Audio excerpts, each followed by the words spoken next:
Hi, this is Harve Allen with this Harve Allen Media multimedia podcast. Thanks for checking it out. There's been a great deal of chatter after the now famous JimCramerStreet.com video was made available right here on HarveAllen.com. It's made its way around the Radio Roundtable, other blogs in the trades, lots of discussion, and the reaction was what one might expect. People defending our industry and reaffirming that the sky is not falling. Now, I can't say that they're wrong. There is still a lot of life left in our business. But it's not all rosy, not by a long shot. Now, Kramer, of course, views everything through an investor's lens, and you don't have to be as smart as he is about investing to know that radio stocks have been dismal performers over the last few years. Right now, as an investment, radio is dead as we know it, and the future of the medium will be decidedly different than what we know today. So, while all of this is old news at this point, it got me thinking about radio's future and how important I believe it is to take action now to save our industry from becoming diminished beyond anybody's worst fears. Extreme? Well, maybe. But with a little research, anyone can see that our industry could be on the brink of a serious disaster. Now, while this sounds like the rantings of one of those doom and gloom radio guys, I would wholeheartedly disagree. My comments are based on research, the latest of which is available to you and anybody at Arbitron.com. Now today, 18-24-year-olds are going to be the focus as we look at these national stats from Arbitron that trend the last 10 years up to and including the fall '07 book. Now let's start with the CUME figure. It's down 5.1% since the fall of 1998.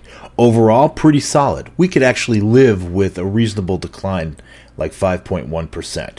And it does prove that 1824 still use the radio, but of course the multi-million-dollar question is how much? Well, let's move on to average quarter hour. Now, it has declined a staggering 24.7% over the last 10 years. This is a frightening figure. So while Radio CUME in this group has held, it is very clear that there has been some significant drop in the average quarter hour rating. And as you can see, over the last couple of years, it's been straight down. Now, in years past, there were little ticks up, ticks down, as it was escalating its way down. But this has been pretty much a ski slope over the last couple of years. And that brings us to TSL, which of course works hand in hand with average quarter hour rating. It too is down significantly, 21% over the last decade. So no surprise there. And it does exhibit the same downward trend as the ratings points did. Now these are real world results and they're significant and unsettling. At least to me, and I hope to you too.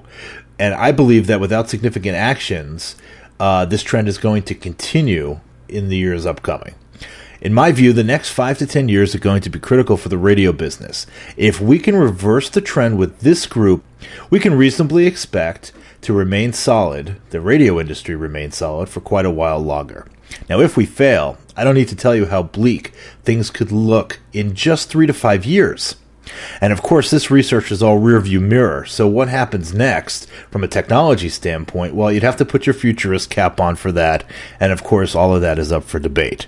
But it's clear the technology train has left the station, and it's going to continue to trug along deep into the future. So my thinking is that we need fresh thinking, different thinking. We need to develop new formats. We need to start warming up and identifying new talent. And these folks are not going to be doing the things the way we've done them for all these years. We've got to try something new. We've got to take a different approach. New coalitions must be built. If we're looking for a near-term solution to getting radio growing again, I believe 1824s are pivotal in getting the job done. Because these are the folks that are going to grow into the core 2554 demo, and they're at the gateway of 1849, which is arguably in many markets as important or almost as important or getting as important as 2554. So that's it. I hope you found this informative. I appreciate you checking out the Multimedia Podcast on HarveAllen.com. Feel free to contact me through HarveAllen.com or through email at harve@harveallen.com, and all that information is on the website. So again, thanks for checking out the blog, and we'll do this again soon.